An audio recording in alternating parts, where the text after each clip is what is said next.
Namo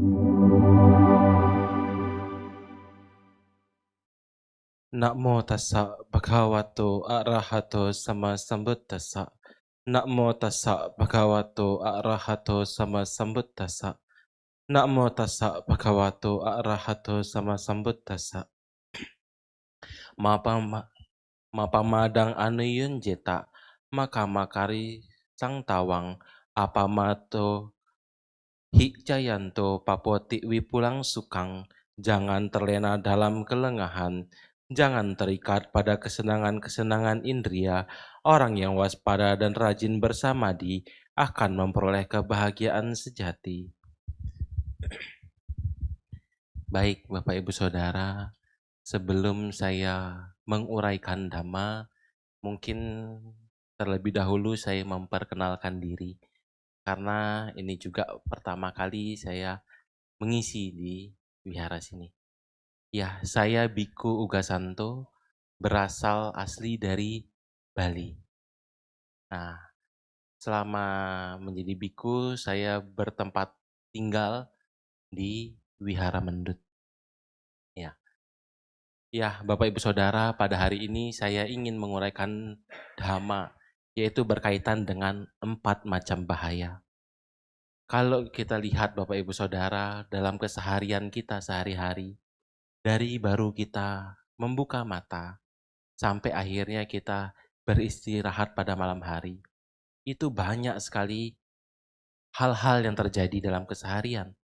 Ada hal yang menyenangkan, ada hal yang juga tidak menyenangkan. Tapi juga ada hal-hal yang itu bisa merupakan bahaya. Contohnya apa? Contohnya pada pagi hari, kalau kita mungkin bangun agak siang atau terlambat, kita buru-buru. Kalau kita tidak hati-hati, mungkin kita bisa terpleset di kamar mandi. Atau misalkan kalau ibu-ibu pagi anaknya telat untuk bangun, terus ibunya buru-buru, masak juga buru-buru, nyiapin semuanya buru-buru. Hal tidak berhati-hati, tangan bisa kena pisau. Atau mungkin masakannya jatuh. Dan juga bapak-bapak mungkin kalau mau ngantar anaknya belum mau bangun, terus telat ngantar anak ke sekolah buru-buru, bisa terjadi kecelakaan. Jadi banyak bahaya yang mengintai kita dalam satu hari itu. Tapi itu kan bahaya-bahaya yang sifatnya dari eksternal atau dari luar diri kita. Tapi sebenarnya Bapak Ibu Saudara ada bahaya-bahaya yang timbul dari dalam diri kita.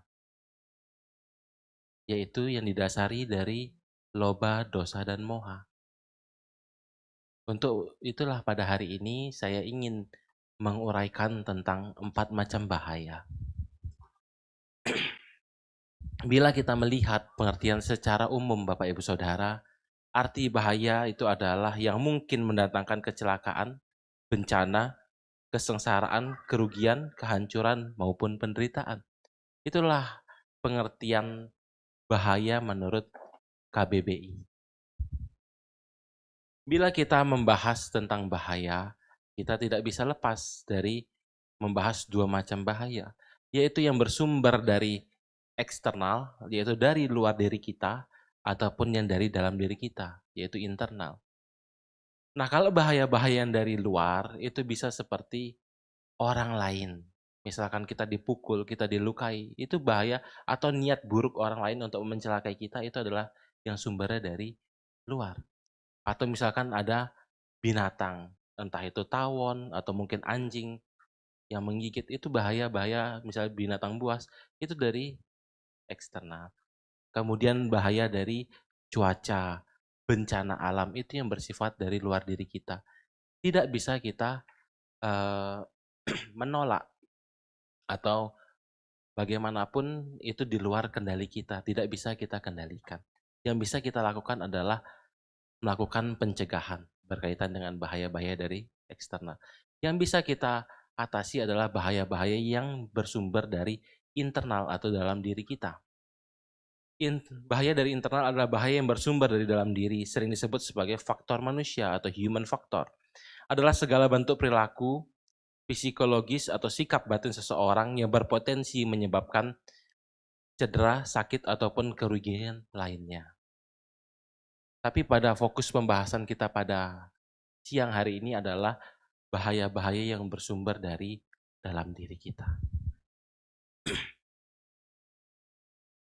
Dalam Umi Bhaya Sutta Anguttara Nikaya, Sang Buddha menggunakan perumpamaan tentang gelombang yang dimana bisa menyeret seseorang yang akan terus terjerat pada penderitaan dan menghalangi menuju kepada kebebasan.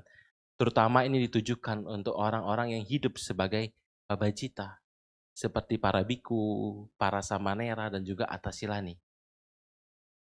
Kenapa? Karena bahaya-bahaya ini bisa menyebabkan seseorang biku atau seorang pabajita itu kembali kepada perumah tangga. Jadi terkadang seseorang yang mengembalikan latihan itu bukan karena selalu karena parajika, tapi karena masih ada sebab-sebab lain yang bisa membuat seseorang lebih baik atau mengembalikan latihan. Karena biku ini sangat berbeda. Kita mengambil pelatihan, tapi juga bisa melepaskan pelatihan. Jadi sebutan biku itu hanya untuk orang yang sedang berlatih. Sama-sama sedang berlatih, sama seperti Bapak Ibu Saudara. Tapi di tingkat yang berbeda. 4 macam bahaya. Yang pertama adalah bahaya dari ombak, yaitu adalah bahaya dari kemarahan, kejengkelan. Karena mungkin tidak mau dikritik atau tidak mau dinasehati. Kemudian bahaya yang kedua adalah bahaya dari buaya atau kerakusan. Ini berkaitan dengan makanan dan minuman, yaitu keserakahan atau kerakusan terhadap makanan ataupun minuman. Yang ketiga adalah bahaya dari pusaran air, yaitu adalah kenikmatan nafsu indria. Kesenangan duniawi berupa harta, fasilitas, kenikmatan panca indera, yaitu seperti mata, suka melihat yang indah-indah, telinga, suka mendengar yang merdu, penciuman, suka yang wangi-wangian. Kemudian adalah yang terakhir adalah bahaya dari ikan buas, yaitu adalah terhadap lawan jenis. Banyak orang masih salah mengira bahwa bahaya ikan buas atau biasa disebut sebagai bahaya hiu itu bukanlah para wanita, tapi adalah lawan jenis. Bagi seorang laki-laki, bahayanya adalah seorang perempuan. Bagi seorang perempuan, bahayanya adalah seorang laki-laki. Mungkin kenapa terkenalnya adalah bahaya hiu itu identik dengan wanita, karena di tradisi Theravada yang tersisa hanya kebikuan. Jadi lebih yang dianggap sebagai bahaya hiu itu adalah seorang perempuan. Bahaya yang pertama adalah bahaya dari ombak atau kemarahan, kejengkelan. Mungkin saya ingin membuka dengan kisah dari Bante Dewadatta. Bapak Ibu Saudara pasti tahu dengan Bante Dewadatta. Mungkin dari kita belajar masih di sekolah sudah diajarkan kisah dari Bante Dewadatta. Dewadatta masih adalah kerabat dekat dari Sang Buddha. Yang dari mana dari kecil Dewadatta sudah sangat tidak menyukai Sang Buddha. Tapi setelah berjalannya waktu, Dewadatta juga hidup sebagai pabajita atau menjadi seorang biku. Nah, saat menjadi seorang biku, saat sangga ini sudah mulai berjalan, Dewadatta mengajukan kepada Sang Buddha untuk sangga yang dipimpin oleh Sang Buddha untuk diserahkan kepemimpinannya kepada Dewadatta. Tapi Sang Buddha menolak saran itu.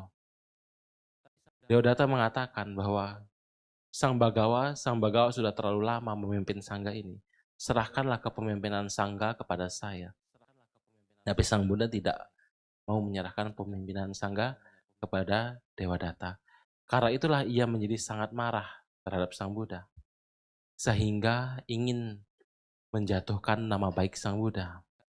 Dengan cara apa? Dengan cara memberikan saran yang pasti akan ditolak oleh Sang Buddha. Agar apa? Agar nama baik Sang Buddha menjadi rusak. Apa saran yang diberikan oleh Dewadatta?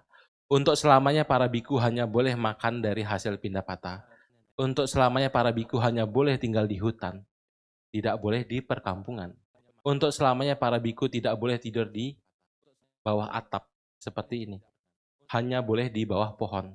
Untuk selamanya para biku hanya boleh menggunakan jubah dari hasil pamsuk kula, atau jubah yang didapat dari kain buangan, yang biasanya di zaman India kuno itu didapat dari kain pembungkus mayat.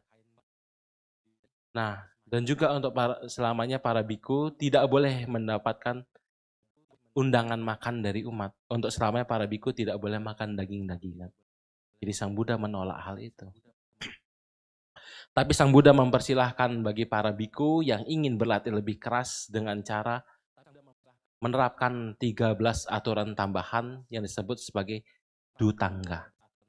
Jadi kalau ada biku yang mau berlatih lebih keras, dipersilahkan, tapi tidak diwajibkan oleh Sang Buddha. Karena ditolak itulah Dewadatta mengkritik Sang Buddha bahwa tidak mau menerapkan aturan yang lebih keras untuk para biku. Tapi rencana ini gagal, sehingga karena sangat marah, Dewadatta ingin membunuh Sang Buddha sebanyak 3 kali. Yang pertama menyuruh 7 pemanah untuk memanah Sang Buddha, tapi gagal. Karena meta yang dimiliki oleh Sang Buddha, ternyata pemanah ini malah memberikan hormat kepada Sang Buddha dan bahkan mendapatkan pembabaran Dhamma, hingga akhirnya mencapai Sotapanna. Yang kedua adalah di Tejakuta, kalau sampai sekarang tempat itu masih ada. Nah, itu adalah tebing, di mana Sang Buddha lewat di antara tebing itu. Dewadatta ingin menjatuhkan batu yang sangat besar agar menimpa Sang Buddha. Tapi gagal lagi.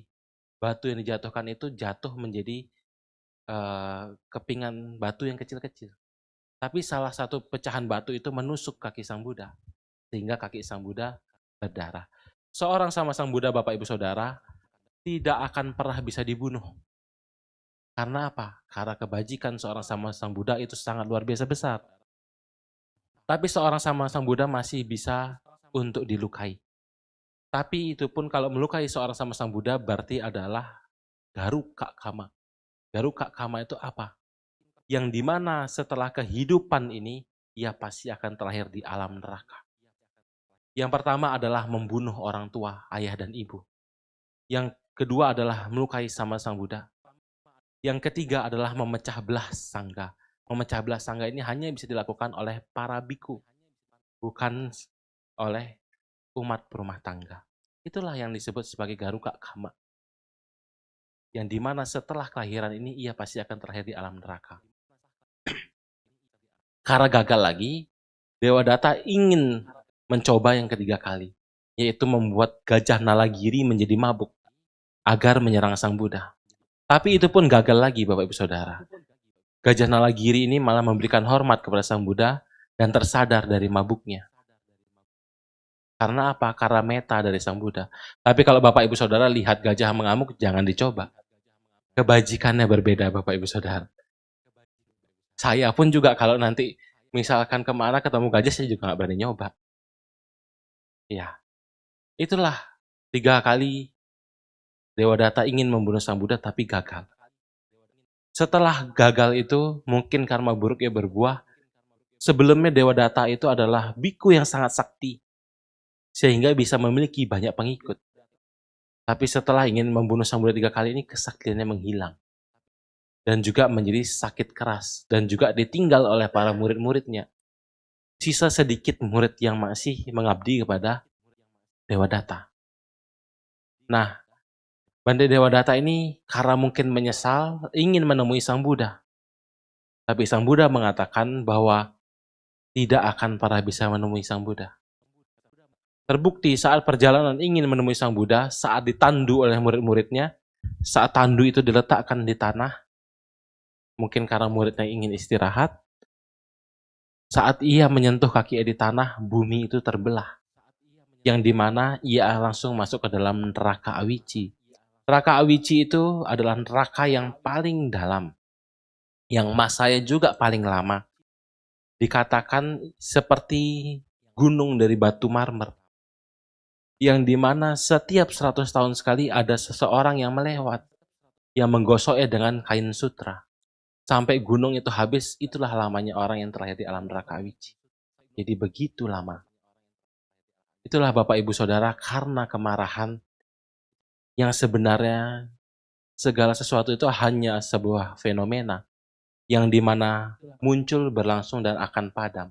Tapi kalau kita tidak memiliki kebijaksanaan untuk mengendalikannya, akan membawa penderitaan bagi kita dalam waktu yang lama. Lalu apa kerugian bila kita terjebak pada bahaya yang ini? Yang pertama, akan rawan untuk berselisih atau berkonflik. Coba kalau kita sebagai orang yang pemarah, kita pasti akan mudah untuk berkonflik dengan orang lain. Mudah tersinggung, tidak mau diberi nasihat. Lama-lama pasti akan tidak cocok. Dimanapun kita berada, pasti kita akan berkonflik dengan orang lain. Yang kedua adalah orang yang awalnya peduli akan menjadi tidak peduli lagi.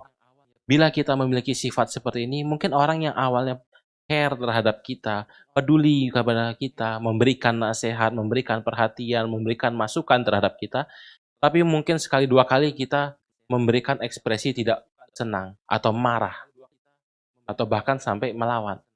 Mungkin sekali dua kali orang masih akan berusaha untuk memberikan kita nasihat. Tapi bila terus demikian, maka orang yang awalnya peduli terhadap kita lama-lama tidak akan peduli.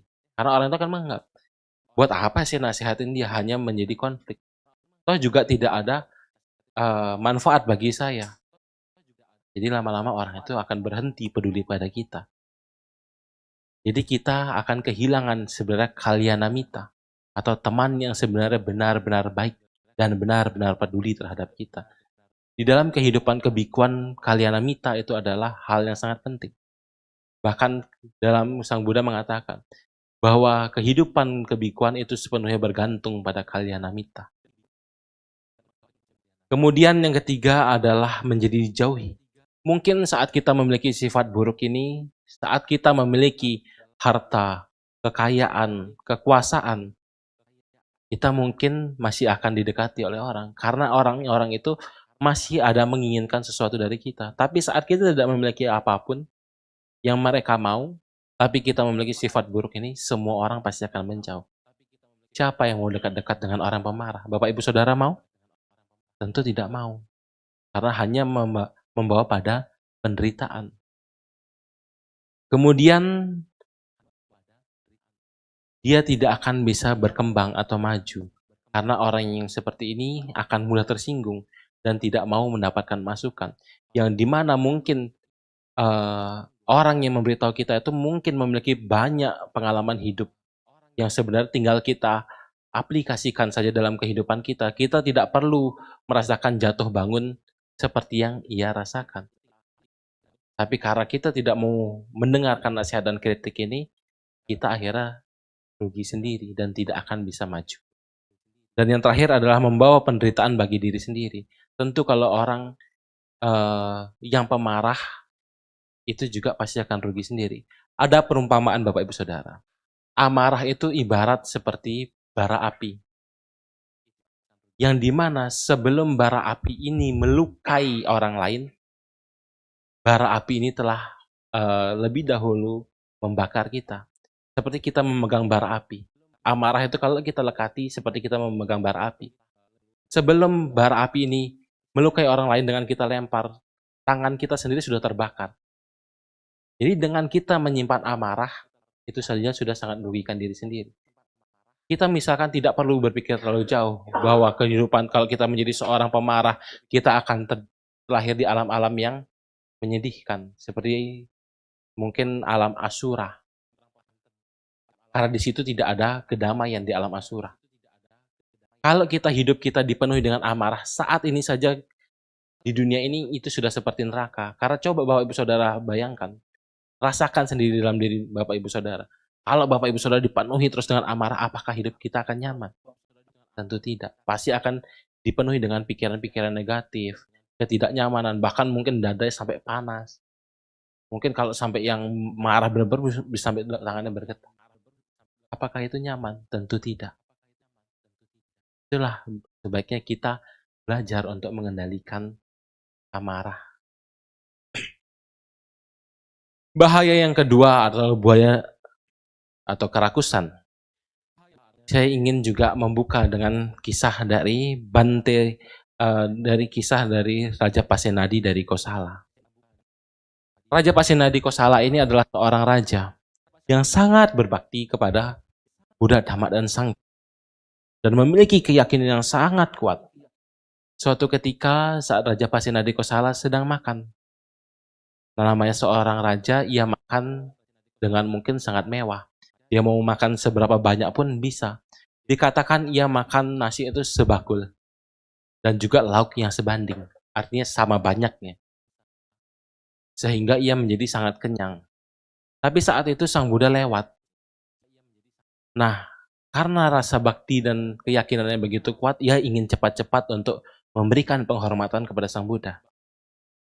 Nah, saat ingin memberikan penghormatan itu, Raja Pasenadi buru-buru, jadi mungkin agak berlari, lalu memberikan penghormatan kepada Sang Buddha. Tapi karena badannya agak berisi, habis itu makan begitu kenyang, sehingga nafasnya menjadi terengah-engah. Terus karena melihat hal itu, Sang Buddha memberikan nasihat kepada Raja Pasenadi Kosala. Ketika seseorang senantiasa penuh perhatian, mengetahui kecukupan makanan yang ia makan, penyakitnya berkurang. Ia menua dengan lambat dan menjaga kehidupannya. Itulah nasihat dari Sang Buddha. Nah, saat Sang Buddha memberikan nasihat ini, di belakang Raja Pasenadi Kosala ini ada namanya seorang pemuda, namanya Sudarsana. Nah, Sudarsana juga mendengarkan nasihat dari Sang Buddha.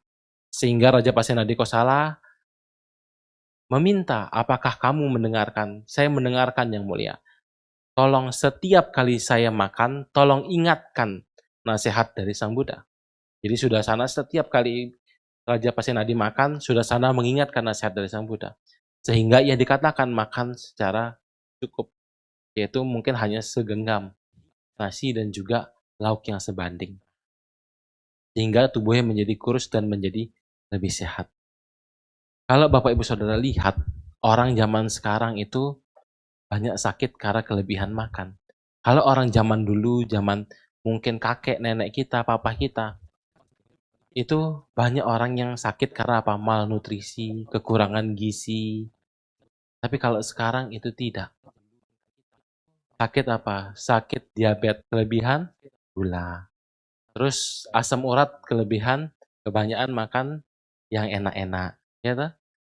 Makan yang santan-santan, jeroan, terus emping melinjo, itu karena berlebihan. Kolesterol tinggi itu karena berlebihan, bukan karena kekurangan. Kerugian bahaya ini adalah, yang pertama adalah loba atau keserakahan akan berkembang. Jadi seseorang yang serakah itu pasti kalau tidak dikendalikan, keserakahan itu akan terus berkembang. Mungkin dari hal-hal yang kecil. Kalau Bapak Ibu Saudara naik pesawat Garuda, pernah nggak lihat dikasih permen? Nah, mungkin awal-awal naik, ambil 1-2 lah, cukup malu. Tapi kalau udah sering, ambil yang banyak. Itulah kalau dibiasakan, keserakahan akan semakin terus berkembang. Dan hanya membawa pada penderitaan. Karena keserakahan ini tidak akan pernah puas Bapak Ibu Saudara. Semakin diturutin akan semakin terus berkembang, dan semakin besar, semakin besar. Mungkin dari hal yang pertama yang kecil, lama-lama akan menjadi hal yang besar. Mungkin pertama berkaitan dengan makanan. Kita makan lebih banyak. Tapi lama-lama mungkin kita bisa mengambil yang lebih besar, lebih berharga. Kemudian adalah terkena penyakit. Seperti halnya juga zaman sekarang banyak orang yang sakit GERD. Gara-gara apa? Mungkin orang zaman dulu ngopi sehari cuma sekali, 2 kali. Tapi coba lihat anak muda zaman sekarang. Sehari mungkin bisa 3 kali. Belum lagi itu, kopinya mahal-mahal. Sudah boros, dapat bonus penyakit. Sakit GERD, sakit gula. Karena minuman kemasan-kemasan itu adalah tinggi kadar gula. Terutama kemasan yang minuman-minuman yang instan itu. Kemudian adalah menjadi boros. Seseorang yang serakah pasti akan menjadi boros. Karena makan secara berlebihan, membeli sesuatu secara berlebihan.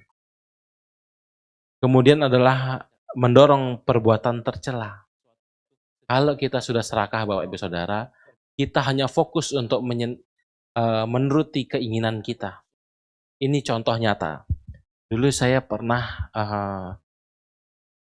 PKL, praktek kerja lapangan itu di Papua, di Timika.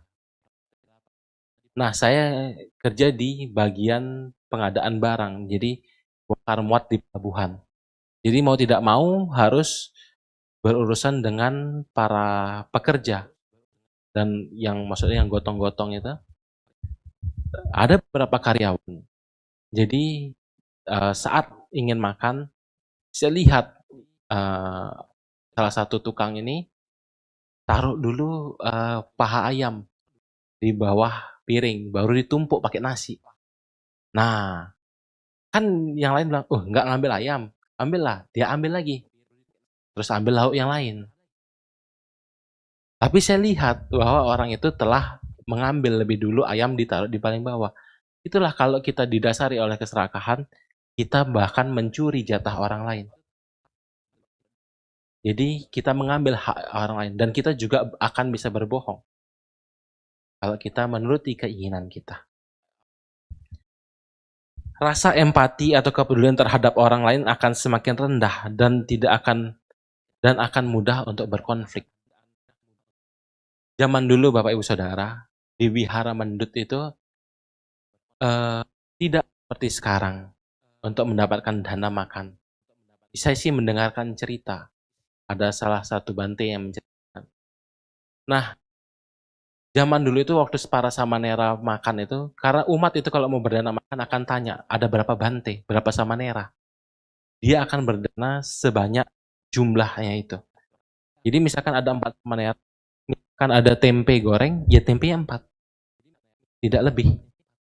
Jadi kalau sudah makan pagi, tidak makan lagi di siang hari. Jadi kalau kita serakah itu akan bisa berkonflik. Kan kamu sudah ambil jatahmu. Jadi gara-gara makanan ini kita bisa menjadi berkonflik. Sama halnya misalkan para ibu-ibu mungkin tahu, gorengin anaknya mungkin nugget. Untuk koko 3, buat adik 3. Tapi adiknya mungkin ambil 4. Nah, kokonya ribut. Jadi pukul-pukulan. Itulah gara-gara yang hal berkaitan dengan makanan. Kita bisa menjadi berkonflik. Yang selanjutnya adalah bahaya dari pusaran air atau kenikmatan indria. Terpikat pada kesenangan duniawi, yaitu harta, fasilitas, dan kenikmatan indria lainnya. Saya ingin juga membuka dengan kisah dari seorang bante muda. Di Wihara Jetawana, Bapak Ibu Saudara, ada seorang guru dan juga memiliki murid yang masih muda, biku yang masih muda. Nah, gurunya ini meminta muridnya ini untuk belajarlah ke wihara yang lain agar mendapatkan pengetahuan yang lebih luas. Muridnya ini mengikuti kemauan gurunya. Ia belajar di wihara yang lain. Tapi saat ia meninggalkan Wihara Jetawana, ternyata orang tuanya yaitu ayahnya meninggal dunia. Setelah ia lama belajar di wihara yang lain, ia kembali ke Wihara Jetawana.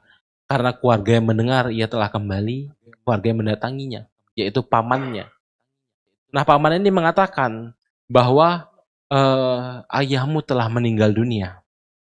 Tapi saat ia meninggal, ia memberikan warisan berupa 1000 kahapan emas. Awalnya ia menolak harta warisan itu. Tapi lama-lama ia mulai terngiang-ngiang. Dengan 1000 kahapan emas ini sebagai perumah tangga ia bisa hidup dengan nyaman. Sehingga ia mulai lesu dalam berlatih kebikuan. Dan terus terngiang-ngiang akan kesenangan-kesenangan sebagai perumah tangga. Karena mengetahui hal ini, gurunya dan teman-temannya membawa ia ke hadapan Sang Buddha. Di hadapan Sang Buddha bertanya, apakah benar engkau sudah tidak bersemangat dalam menjalani kehidupan sebagai seorang biku? Benar, Bante. Bila engkau menjadi seorang perumah tangga, apakah engkau telah memiliki modal? Memiliki bante. Saya memiliki warisan berupa 1000 kahapan emas. Kemudian Sang Buddha bertanya lagi kepada biku muda ini, apakah engkau yakin itu cukup? Karena sebagai seorang rumah tangga, engkau harus memiliki alat untuk bekerja. Disebutkan di situ, engkau harus memiliki 2 lembu atau sapi jantan untuk membajak sawah. Apakah kamu memiliki alat untuk bekerja? Apakah kamu memiliki rumah? Apakah engkau memiliki perabotan? Apakah engkau memiliki pakaian dan lain sebagainya? Kemudian Sang Buddha menjelaskan lebih dalam bahwa seorang raja dunia atau raja Cakrawati saja yang bisa menghadirkan hujan emas dan hujan batu permata itu tidak akan pernah puas dengan harta kekayaan yang ia miliki. Apalagi kita yang hanya mungkin memiliki, atau biku muda ini hanya memiliki 1000 kahapan emas. Lebih jauh dari itu, Sang Buddha menjelaskan kisah dari Mandatu. Mandatu itu adalah salah satu raja dari Catumharajika. Dan juga ia berkuasa di alam surga Tawatimsa. Mandatu itu karena keserakahannya, walaupun sudah memiliki kesenangan surgawi yang begitu luar biasa, ia masih tidak puas. Ia ingin menyingkirkan raja para dewa, yaitu Saka. Tapi gagal. Karena kegagalannya inilah ia menjadi redup sinar kedewaannya dan juga mulai mengalami ketuaan. Jadi seorang dewa kalau sudah redup sinar kedewaannya dan mulai menunjukkan ketuaan, berarti kehidupannya sebagai seorang dewa tidak akan lama lagi. Terbukti setelah itu ia meninggal di alam dewa dan terlahir sebagai manusia. Itulah Bapak Ibu Saudara, kalau kita terikat pada kesenangan-kesenangan, hanya pada akhirnya membawa pada penderitaan. Kerugian tidak pernah akan merasa cukup. Sifat tamak membuat seseorang merasa tidak pernah puas, akan selalu kurang dengan apa yang dimiliki. Coba deh, misalkan kita, ini dah terakhir saya mau beli HP yang bagus. Misalkan iPhone terbaru. Nanti tidak ganti lagi. Tapi lihat misalkan ada orang yang mungkin bawa HP yang lebih bagus lagi, yang mungkin lebih canggih. Kita menjadi menginginkan lagi. Misalkan kita memiliki sepeda motor yang awalnya kita merasa senang, tapi melihat tetangga mungkin baru beli mobil, timbul rasa ingin. Berhasil beli mobil, lihat tetangga beli mobil yang lebih mewah. Pengen lagi, dituruti lagi, lihat orang sekarang selebgram pakai jet pribadi, mau pakai jet pribadi. Kalau nggak keturutan, lama-lama stres sendiri. Itulah, kalau kita terus mengikuti keinginan demi keinginan, tidak akan pernah bisa cukup Bapak Ibu Saudara. Karena keinginan pasti akan terus timbul. Jadi, lebih baik secukupnya saja. Jangan mengikuti keinginan, mengikuti keperluan. Kemudian adalah ketakutan akan bertambah dan kekhawatiran juga akan bertambah. Ketakutan akan apa? Ketakutan tidak akan mendapatkan lagi dan juga kehilangan. Jadi kalau orang sudah terbiasa misalkan hidup enak, makan enak, bisa jalan-jalan, saat itu semua hilang, pasti akan sangat menderita. Atau misalkan nggak dapat, misalkan biasa makan enak, terus nggak bisa lagi makan yang enak, pasti akan menderita. Kemudian adalah pemborosan atau konsumtif. Misalkan mungkin kita perlu HP yang harganya mungkin 3-4 juta, 5 juta sudah cukup untuk bekerja dan memenuhi kebutuhan kita untuk dalam bekerja.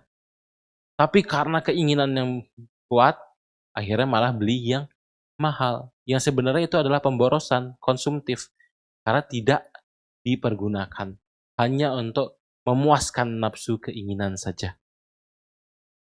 Kemudian adalah menimbulkan pikiran yang tidak bermanfaat. Kalau orang sudah serakah, pikirannya itu diisi dengan hal-hal yang negatif. Kenapa? Bagaimana cara saya mendapatkan? Entah itu mau menipu, mencuri, atau bagaimanapun. Kalau kita sudah terbiasa menuruti keinginan kita, pasti pikiran-pikiran kita akan dikuasai oleh hal-hal yang negatif. Bagaimana kita mengupayakan untuk kita mendapatkan apa yang menjadi keinginan kita. Yang terakhir adalah menghalalkan segala cara. Itu dengan cara menipu, berbohong, dan lain sebagainya. Bahaya yang terakhir adalah bahaya dari ikan puas atau bahaya dari hiu. Saya ingin membuka juga dengan kisah dari Bante Nanda. Bante Nanda ini adalah masih adik tiri dari Sang Buddha. Karena ayahnya sama, beda ibu. Nah, Bante Nanda sebelum menjadi Bante adalah seorang pangeran. Sama seperti halnya Sang Buddha dulu. Di mana ia juga akan dinikahkan dengan wanita yang sebanding dengan dirinya. Yaitu ia akan dinikahkan oleh Janapada Kalyani. Janapada Kalyani itu adalah wanita yang tercantik mungkin di daerah situ atau di negara itu. Nah, di hari pernikahan Pangeran Nanda ini, Sang Buddha bersama rombongan para biku mendatangi kerajaan. Tapi apa yang diberikan oleh Sang Buddha saat Bante Nanda menemuinya adalah patanya. Patah Sang Buddha itu diberikan kepada Pangeran Nanda. Mungkin karena sungkan balikin, jadi Bante Nanda ini, Pangeran Nanda ini pegang aja.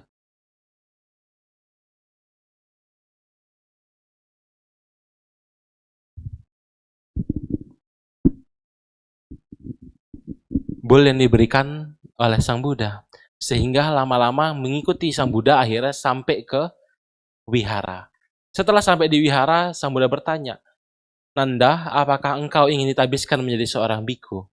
Mungkin sungkan juga menolak Sang Buddha. Karena banyak dari keluarga Sang Buddha telah hidup sebagai pabajita. Termasuk dari mama sambung dari Sang Buddha. Anak dari Sang Buddha sendiri. Dan banyak lagi kerabat-kerabatnya. Salah satunya juga adalah kakak dari Bante Nanda sendiri. Yang menjadi seorang bikuni. Jadi mungkin karena sungkan akhirnya ia mengiyakan untuk ditabis menjadi seorang biku. Setelah ditabis menjadi seorang biku, ia menjadi tidak bersemangat dalam berlatih sebagai seorang biku. Karena apa? Di luar sana, ia memiliki kerajaan. Ia memiliki kesenangan-kesenangan. Ia memiliki istri yang sangat cantik. Jadi ngapain dia menjadi seorang biku? Karena melihat hal itu, Sang Buddha membawa Bante Nanda ini untuk ke alam surga Tawatimsa. Untuk melihat di situ para dewi yang ada di situ. Setelah melihat para dewi, Sang Buddha bertanya, wahai Nanda, bila istrimu dibandingkan dengan para dewi yang ada di sini, bagaimana? Siapa yang lebih rupawan? Bila istri saya dibandingkan dengan para dewi yang ada di sini, istri saya seperti monyet yang sedang terbakar. Begitu buruk rupa. Padahal di alam manusia, istrinya dikatakan adalah yang paling cantik. Sang Buddha mengatakan bahwa bila engkau berlatih dengan sungguh-sungguh, maka engkau akan bisa mendapatkan para dewi yang di sini. Karena sebagai seorang yang berlatih sungguh-sungguh, terlahir di alam dewa itu adalah mudah. Tapi tentu Sang Buddha mengetahui bahwa Bante Nanda ini masih sangat tergoda pada lawan jenis. Jadi Sang Buddha mengatakan hal itu. Karena Sang Buddha tahu bahwa Bante Nanda akan mampu untuk mencapai merealisasikan arahat. Bila sudah menjadi arahat, pasti tujuannya tidak sebagai lawan jenis. Kemudian setelah kembali ke alam manusia, Bante Nanda berlatih dengan sungguh-sungguh, tapi dengan objek yang salah, yaitu adalah menginginkan para dewi. Tapi karena hal itu ia dihujat oleh biku yang lain atau dikritik. Akhirnya karena merasa sangat malu, ia berlatih dengan tujuan yang benar, yaitu pada pembebasan. Terbukti setelah dengan pandangan yang benar, ia berlatih, ia mampu merealisasikan nibbana. Karena Sang Buddha mengetahui bahwa orang ini adalah batinnya matang dan pasti akan mencapai tingkat kesucian arahanta. Itulah kisah dari Bante Nanda. Kemudian kerugian bila kita terjebak pada bahaya ini adalah hilangnya fokus seperti Bante Nanda. Kalau kita sudah terbayang lawan jenis, apa saja yang kita kerjakan, kita tidak akan bisa fokus. Yang terpikir dalam pikiran kita adalah lawan jenis yang sedang kita sukai. Sama seperti Bante Nanda tadi, dalam pelatihan sebagai seorang biku, ia juga tidak akan bisa benar-benar berkonsentrasi. Kedua adalah kehancuran reputasi dan karir. Seperti Bante Nanda tadi juga. Bahwa ia menjadi dihujat atau dicela, nama baiknya menjadi tercoreng di antara para biku. Ini juga saya ingin memberikan sedikit kisah. Bapak Ibu Saudara tahu Nestle? Pasti tahu. Nestle itu adalah perusahaan go internasional yang bukan skalanya kecil. Denkau, susu beruang, KitKat, dan lain sebagainya itu adalah produk dari Nestle. Menjadi seorang CEO Nestle mudah atau gampang Bapak Ibu Saudara? Tentunya tidak mudah. Ada seseorang yang sampai pada jabatan CEO itu perlu waktu 34 tahun. Tapi karirnya yang begitu susah payah ia gapai menjadi hancur. Karena apa? Karena kesalahan, yaitu ia berselingkuh dengan bawahannya sendiri. Jadi bagi perusahaan besar ini adalah hal yang fatal karena bisa mengganggu perusahaan dan juga bisa menggoyangkan saham. Jadi ia dipecat secara tidak hormat. Bayangkan 34 tahun mengabdi, berapa banyak jerih payah, keringat, air mata yang harus dikeluarkan. Tapi hancur seketika karena kita tidak bisa mengendalikan diri kita berkaitan dengan lawan jenis kita. Kemudian adalah perasaan bersalah atau takut. Kalau kita sudah tidak setia pada pasangan, kita pasti akan diliputi rasa bersalah dan juga takut. Ya mungkin tidak ada yang bisa melihat atau tidak mengetahui, tapi ada satu yang mengetahui, diri kita sendiri. Jadi kita dihantui dengan rasa bersalah dan ketakutan. Ketakutan apa? Akan diketahui oleh orang lain. Yang terakhir adalah perceraian atau perpisahan.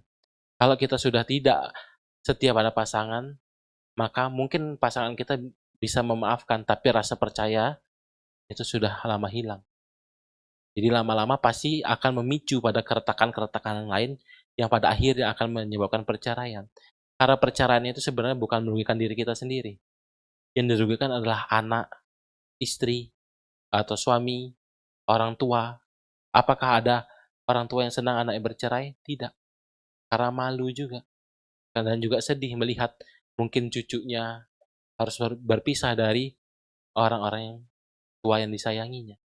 Jadi dengan kita setia pada pasangan, sebenarnya kita menjaga diri kita sendiri dan juga orang-orang yang kita cintai. Lalu setelah mengetahui bagaimana cara mengatasinya. Cara mengatasinya yang pertama adalah praktik dana.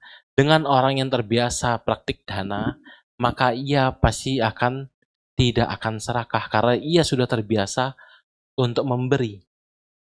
Jadi juga saat kehilangan sesuatu, ia juga tidak akan terlalu menderita karena sudah terbiasa memberi. Itulah yang bisa mungkin mengatasi bahaya dari keserakahan. Yang kedua adalah praktik dari kemoralan atau sila. Dengan orang terbiasa menjalankan sila, memiliki kemoralan, biasa berlatih pengendalian diri, maka orang itu tidak mungkin serakah, tidak mungkin mudah marah. Dan yang ketiga adalah praktik samadhi. Praktik samadhi yang diajarkan oleh Sang Buddha itu sangat berbeda, Bapak Ibu Saudara. Banyak praktik meditasi di luar sana. Tapi yang diajarkan oleh Sang Buddha memiliki satu ciri khas, yaitu memegang pada objek. Coba Bapak Ibu Saudara meditasi. Apa objeknya? Anapanasati, mengetahui keluar masuknya napas. Cinta kasih, kasina, dan lain-lainnya. Buddha Nusati, Dhamma Nusati, Sangga Nusati. Selalu ada objek yang dipegang. Karena Sang Buddha mengetahui kecenderungan pikiran manusia itu ada dua.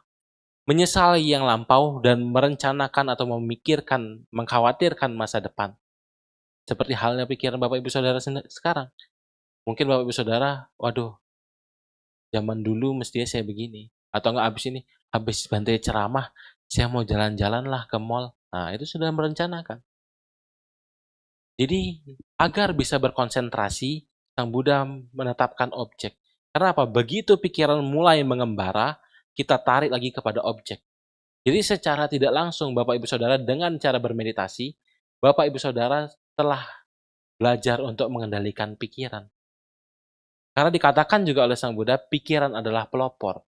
Kalau pikiran kita diisi oleh hal-hal yang baik, maka ucapan dan perilaku kita juga adalah diisi dengan yang baik. Itulah makanya Bapak Ibu Saudara, pentingnya praktik meditasi. Berdana adalah baik. Apa yang lebih tinggi dari berdana adalah sila. Apa yang lebih tinggi daripada sila adalah bawana atau meditasi. Yang terakhir adalah praktik pengembangan kebijaksanaan. Dengan cara apa? Dengan cara banyak memiliki pengetahuan. Pengetahuan baik pengetahuan secara umum ataupun juga pengetahuan dhamma. Dengan begitu Bapak Ibu Saudara bisa memiliki kebijaksanaan. Kebijaksanaan seperti apa? Mengetahui mana yang baik, mana yang buruk, mengetahui mana yang pantas untuk dipraktikkan dan membawa pada kebahagiaan, mana yang dipraktikkan hanya membawa pada penderitaan. Itulah Bapak Ibu Saudara yang mungkin ingin saya sampaikan pada pagi hari ini. Semoga apa yang saya sampaikan bermanfaat bagi Bapak Ibu Saudara. Semoga Bapak Ibu Saudara senantiasa sehat, senantiasa berbahagia, dan semakin maju dalam dhamma. Agar apa? Agar Bapak Ibu Saudara memiliki banyak kesempatan untuk melakukan kebajikan lebih banyak lagi, yang pada akhirnya membawa Bapak Ibu Saudara pada kebahagiaan yang tertinggi, yaitu Nibbana. Akhir kata, sabi sata bahantus kita tas, semoga semua makhluk hidup berbahagia. Satu.